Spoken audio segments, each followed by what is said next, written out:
শুভেচ্ছা স্বাগতম। মুফতি আমির হামজা সাহেবের আগমন চর এলাকার পক্ষ থেকে নারায়ে তাকবীর। সম্মানিত উপস্থিতি, আপনাদেরকে বিনয়ের সাথে আপনাদের পায়ে ধরে অনুরোধ করছি, আপনারা এলোমেলো না হয়ে আপনারা ধৈর্য সহকারে সুশৃঙ্খল ভাবে আপনারা বসে পড়ুন। দয়া করে আপনারা বসে পড়ুন। মাহফিলের সৌন্দর্য রক্ষা করুন। আপনারা দাঁড়িয়ে না থেকে সুশৃঙ্খল ভাবে বসে পড়ুন। আমরা অত্যন্ত আনন্দের সাথে আল্লাহ রাব্বুল আলামিনের কৃতজ্ঞতা প্রকাশ করছি, শুকরিয়া আদায় করছি। আলহামদুলিল্লাহ, চম্পকনগর দক্ষিণ কান্দাপাড়া জামে মসজিদের আজকের এই ইসলামী মহাসম্মেলনের প্রধান বক্তা আলহাজ হযরত মাওলানা মুফতি আমির হামজা মহোদয় আমাদের মাঝে উপস্থিত হয়েছেন। আমরা আন্তরিকভাবে চর এলাকার পক্ষ থেকে, মসজিদ কমিটির পক্ষ থেকে এবং মাহফিল কমিটির পক্ষ থেকে কৃতজ্ঞতা জানাচ্ছি।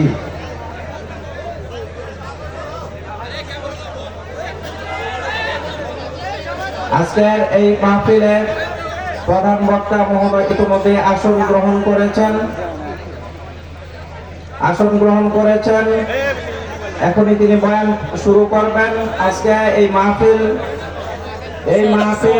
সুসম্পন্ন করতে, পরিচালনা করতে যারা সহযোগিতা করেছেন, অক্লান্ত পরিশ্রম করেছেন, সকলের প্রতি কৃতজ্ঞতা জানাচ্ছি। আজকের এই মাহফিলে প্রধান অতিথি বাংলাদেশ জামায়াতে ইসলামীর কেন্দ্রীয় দপ্তর সম্পাদক মাওলানা আফম আব্দুস সাত্তার মহোদয় উপস্থিত রয়েছেন। এলাকার গণ্যমান্য ব্যক্তিবর্গ, আলেম ওলামায়ে কেরাম, দ্বীনি ভাইয়েরা, বিশিষ্ট সমাজসেবক বৃন্দ, রাজনৈতিক নেতৃবৃন্দ অনেকেই উপস্থিত হয়েছেন। সকলের প্রতি কৃতজ্ঞতা জানাচ্ছি। এ পর্যায়ে একটি প্রিয় উপস্থিতি, যেহেতু রাত অনেক হয়েছে, আমরা আর সময় নিচ্ছি না। আমাদের প্রধান বক্তা মহোদয় তিনি উপস্থিত হয়ে গেছেন। তিনি এখনই আলোচনা পেশ করছেন। কারা নির্যাতিত মজলুম আল্লামা, যিনি দেশ বিদেশে কোরআনের দাওয়াত দিয়ে মানুষকে কোরআনী সমাজ কায়েমে উদ্বুদ্ধ করতে সক্ষম হয়েছেন। কোরআনের দাওয়াতকে সুন্দরভাবে প্রচার করার অপরাধে যিনি রোষানলে পড়েছেন বিভিন্ন সময়ে, আমাদের সেই জনপ্রিয়, সকলের প্রিয়, আন্তর্জাতিক খ্যাতি সম্পন্ন আল্লামা হযরত মাওলানা মুফতি আমির হামজা মহোদয় এখনই পবিত্র কোরআনের আলোকে তার মূল্যবান আলোচনা পেশ করছেন। আল্লামাকে আমাদের মাহফিলের পক্ষ থেকে, সকলের পক্ষ থেকে অনুরোধ করছি আজকের এই আলোচনা শুরু করার জন্য। আসসালামু আলাইকুম।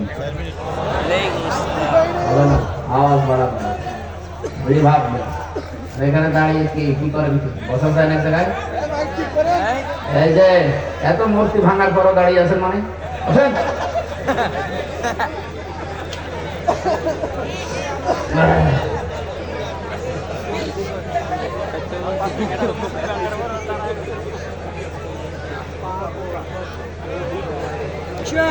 এখানে বসে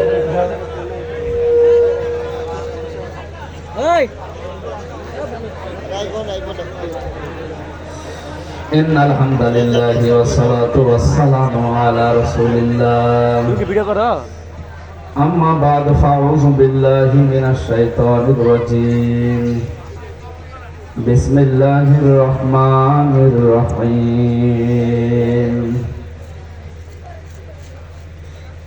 من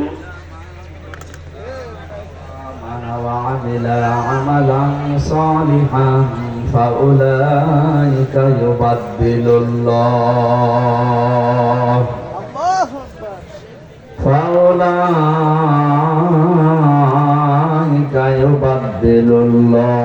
سيئاتهم حسنات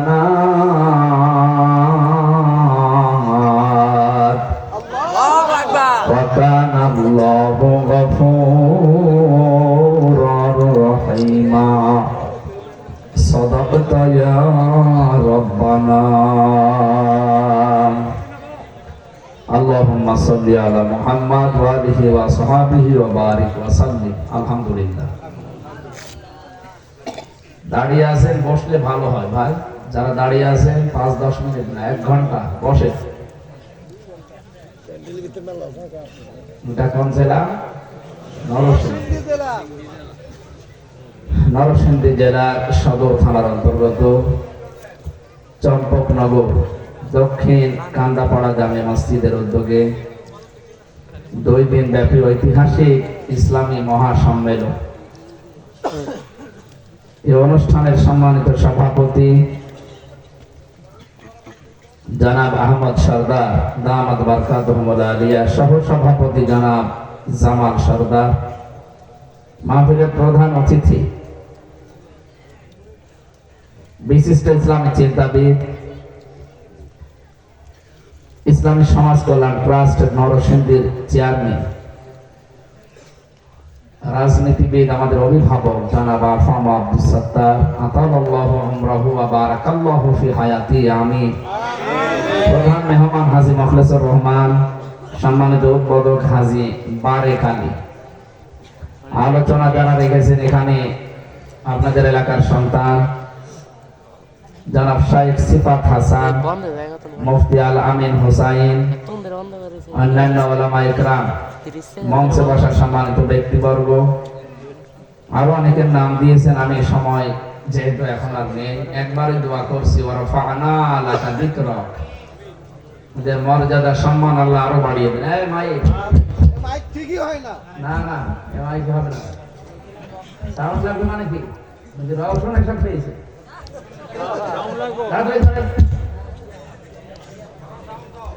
পারেন না তো নিচে জানতে বিরোধী দল একবার রওশন একসাথে থেকে জীবনটা শেষ হয়ে যায়। মাইকও নিয়েছে শহরের চলে না, আমি বিরোধী দল। সামনে বসা মুসলমান ভাইরা, পর্দার আড়ালের সম্মানিত মা এবং বোনেরা, এত রাত পর্যন্ত কোরআনের জন্য যারা জেগে বসে আছেন, সারা পৃথিবীকে আমরা জানাতে চাই যে জাতির ভেতরে কোরআনের এত মহব্বত আছে, সে জাতিকে দাবিয়ে রাখা সম্ভব না। আমাদের বংশের নিকৃষ্ট প্রতিবেশী, নাম নিতেও আমাদের ঘৃণা লাগে, এই প্রতিবেশীরা যে ষড়যন্ত্র আরম্ভ করেছে, ওরা এখন কি আসতে আরো দাঁড়াচ্ছে কোন কারণে? গুরুত্বপূর্ণ মানুষ বসে আছে, দেখছেন না? পিঠের উপরে 2টা দেন, ছাত্র দেয় ওরাই দেন।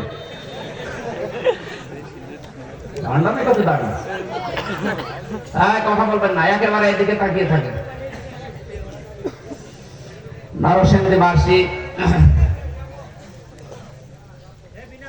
এই যে মিথ্যা কিছু তথ্য ছড়াচ্ছে এখন পৃথিবীতে, সবচাইতে বড় তালিকায় আছে মিথ্যা তথ্য ছড়ানোই ভারতে। এতদিন ওরা মিথ্যা তথ্য ছড়িয়েছে যে বাংলাদেশের সংখ্যালঘু নির্যাতন হয়, এটা দেখা মিথ্যা কথা। আজকে আপনি গোবিন্দ পৌরাণিকের ভাষণ শোনেননি? বাংলাদেশের সংখ্যালঘু নির্যাতন যদি 2-1টা হয়ে থাকে, যারা এতদিন চালিয়েছে 15.5 বছর, ওদের দ্বারা। এদেশে যারা সত্যি ইসলামপন্থী মানুষ, বিশেষ করে আলেম ওলামা, জামাত ইসলামের নাম এই লোকটা বলেছে, জামাত ইসলামের দ্বারা এদেশে সংখ্যালঘু নির্যাতনের কোনো প্রমাণ নেই, আর হওয়ার সম্ভাবনাও নেই। একটা হিন্দু মানুষ, আজকে এক মহিলা বাংলাদেশের মাগুরা জেলা ঝিনাইদহ মাগুরা নাম শোনেননি? এখান থেকে কলকাতায় গেছে, তারে ওই যে ময়ূখ রঞ্জনের মতো কিছু মলম বিক্রেতা, হকার, সাংবাদিক, এরকম কিছু লোক যে আপনাদের ওখানে নাকি পোশাক করতে দেয় না, আপনাদের ধরে নাকি রেপ করে, উল্টা পাল্টা কথা বলিস। মানে 5 তারিখের পর থেকে আমরা একটু আরামে আছি। সুতরাং মিথ্যা তথ্য ছড়িয়ে বিশ্বের মানুষের কাছে আরো হাসির পাত্র হয়ে যাচ্ছে। একটা উগ্র আছে, এই উগ্রদের কারণে এরা একটু সাহস পাচ্ছে। আমার মনে হয় বাংলাদেশের পুলিশের কাছে এদের একটু ছেড়ে দেওয়া দরকার। মাথা থেকে পা পর্যন্ত যখন পিটাবে তখন টের পাবে। বলছে আমরা কলকাতা নিয়ে নেব। এটা নিতে পারলে নাকি ওদের ব্যবসা ভালো হয়, খুব ঘুরে আসা লাগে তো, কাছাকাছি হয়। আরে দাদা আপনি কি যৌতুক নেবে? আর মেয়ে তো পালিয়ে গেছে, যৌতুক দিছে। পালানো মেয়ের আবার যৌতুক, মেয়ের তো বিয়েই মানি না আমরা। মেয়ের বিয়ে আমরা মানি না। তারপর তো এতদিন মিথ্যা কথা বলেছেন যে আমাদের স্বামী স্ত্রীর সম্পর্ক না, এ বিয়ে হবে না, কারণ যার সাথে গেছে তার তো মুসলমানই দেওয়া হবে। এইরকম একটা মানুষের সাথে আমাদের মেয়ে একটা হাসি মানুষ, কথা বলে না কেন? ওদের তো একটু সমস্যা আছে, কথা বললে মিথ্যা কথা বলে, কিন্তু হাসি তো একটা হাসি মানুষকে আপনি ওরকম দাদার সাথে দেওয়া যায়?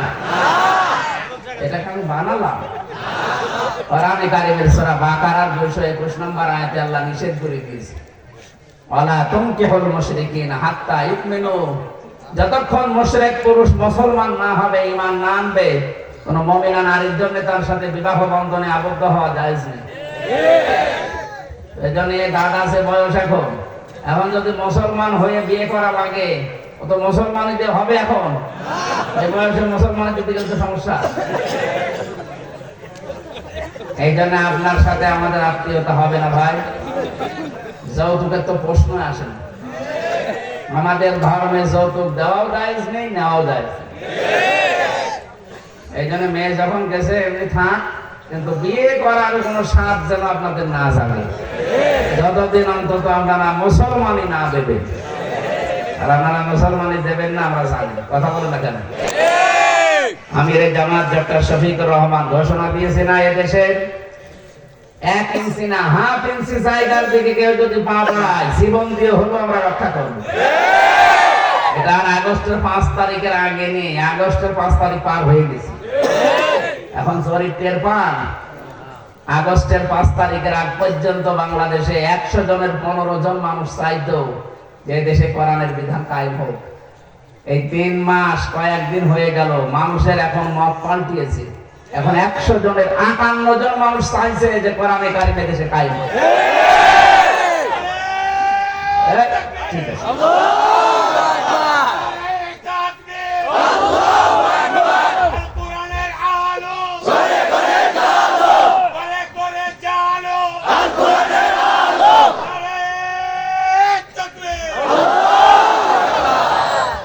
আলহামদুলিল্লাহ ভাই। সুতরাং আহ্বান জানাচ্ছে, এটা রেকর্ড হচ্ছে, সারা দেশে ছড়াচ্ছে, অনেকে লাইভ চলছে। কারো উস্কানিতে পা দেবেন না, বিশেষ করে যারা 2 আপন বোন পালিয়েছে তাদের উস্কানিতে তো পা দেওয়া যাবে না। তাদের উস্কানিতে যারা এই 3 মাসে পা দিয়েছে তারাই মুসিবতে পড়েছে। গোপালগঞ্জের দিকে তাকিয়ে দেখেননি, পেছনে বানরের মতো লাল হয়ে গেছে, উস্কানিতে পা দিয়েছে। ওই কয়েকদিন পেপারে দিল, গোপালগঞ্জ থেকে ঢাকায় আসলে কেউ যদি বসে আসে 300 টাকা, দাঁড়িয়ে আসলে 1000 টাকা।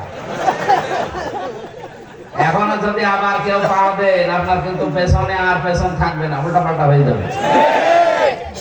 আমরা চাই এদেশে ওয়ালা তুফসিদু ফিল আরদি বা'দা ইসলাহিহা, দেশটা সংশোধন হচ্ছে, সংশোধনের রাস্তায় আছে। বৈষম্য বিরোধী ছাত্র আন্দোলনে যারা জীবন দিয়েছে তাদের যে 9টা দফা, তার ভেতরে অন্যতম এটা যে আমরা সংশোধন চাই, সংস্কার চাই। কথা বলেন না কেন? বাংলাদেশে 96% প্রায় মুসলমান আমরা বাস করি। আমাদের সংশোধন সবচাইতে বড় দরকার, আমাদের জীবন বিধান যেটা দিয়ে চলে, এই যে সংবিধান যেটা আছে ওইটা পাল্টিয়ে এখন কোরআনে কারীমকে সংবিধান করার দাবি উঠে পড়েছে। আমরা যেখান থেকে পড়েছি, এই সূরার নাম সূরা ফুরকান, এখানে 77টা আয়াত আছে, 73টা ধারা আছে। আল্লাহ তাআলা জানাতে চেয়েছেন 73টা ধারা দিয়ে যদি মানুষের সংবিধান বানিয়ে জীবন চালায়, ওটা একটা মিনি জান্নাত হয়ে যাবে। আর আমরা এটাই চাই, কথা বলেন না কেন? দল মত জাতি বর্ণ ধর্ম নির্বিশেষে দেশটাকে আমরা সাজাতে চাই আল্লাহর এই কালাম দিয়ে।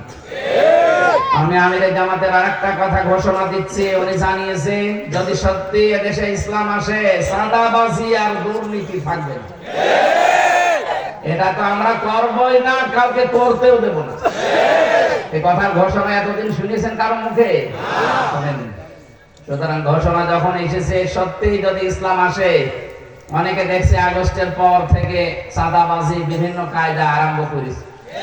এটা আজকে আসার সময় মারামারি চলছে, ঘোড়া সালে মনে হয়, আমি জানি না এদের নাম, ওখানে চলছে। এটা বন্ধ হয়ে যাবে। ইসলাম একটু আসুক জায়গা মতো। তা'মুরুনা বিল মা'রুফ ওয়া তানহাউনা আনিল মুনকার, এটা কার্যকর করে আমরা দেখাবো ইনশাআল্লাহ। কিসের চাঁদাবাজি? ভিক্ষা করে খাবে, চাঁদাবাজি করবে মানে? সুতরাং এরকম একটা শান্ত পরিবেশ, একটা শান্ত নির্মল একটা দেশ আমরা বানাতে চাই না? ওমান দাখালাহু কানা আমিনা। আল্লাহ বলেন আমার কাবার এরিয়ায় যারা প্রবেশ করে তারা নিরাপত্তা পেয়ে যায়। বাংলাদেশ কি কাবা শরীফ? কথা বুঝতেছেন? না না বুঝেন না। কোরআনে কারিমে আল্লাহ জানিয়েছেন ওমান দাখালাহু কানা আমিনা, কাবার চত্বরে যারা আসে তাদের নিরাপত্তা দেয় কে? আল্লাহ। বাংলাদেশ যেহেতু কাবা শরীফ না, এইটাও তো নিরাপত্তা দেওয়া লাগবে, লাগবে না? আল্লাহ রাব্বুল আলামিন বলেন আমার পক্ষ থেকে যদি এই ৫৬,০০০ বর্গ মাইলের বাংলাদেশ নিরাপত্তার চাদরে ঢেকে রাখতে চাও, দেশে যারা আছো দুইটা কাজ করবা। ১ নম্বরে সূরা এটা আনআমের ৮২ নম্বর আয়াতে আছে, আল্লাযীনা আমানু ওয়া লাম ইয়ালবিসু ঈমানাহুম বিযুলমিন উলাইকা লাহুমুল আমন, ইলা আখির আয়াত। আল্লাহ পাক বলেন যারা ঈমান আনবে আর ঈমানের সাথে জুলুমকে মিশ্রণ করবে না। এখানে জুলুম মানে শিরিক। জুলুম মানে কি? শিরিক। যারা তাদের ঈমানের সাথে শিরিক মিশ্রণ করবে না, আমি আল্লাহর পক্ষ থেকে তারা নিরাপত্তার হকদার। এই যে উলাইকা দিয়েছেন আল্লাহ, মনে হচ্ছে তার নিজের কুদরতি আঙ্গুল এভাবে বাংলাদেশের দিকে দিয়ে দেখাচ্ছে যে এই মানুষগুলো উলাইকা লাহুমুল আমন, এদের জন্য নিরাপত্তা। সুতরাং কাবার মতো যদি এই দেশটাকেও নিরাপত্তা দিয়ে, বিশেষ করে আমাদের প্রতিবেশীদের হাত থেকে এরা যা আরম্ভ করেছে, এদের একটা দেশের সাথে আপনি মিল পাবেন না। পাকিস্তানের সাথে ওদের মিল নেই, চীনের সাথে ওদের মিল নেই, নেপালের সাথে মিল নেই, ভুটানের সাথে মিল নেই, মায়ানমারের সাথে মিল নেই। আমাদের সাথে এতদিন মিল ছিল শুধু নতজানু হওয়ার কারণে। এখন আমরা ওই নীতিতে নেই, এই জন্য আমাদের সাথেও মিল নেই। আপনারা অলরেডি দেখতে পাচ্ছেন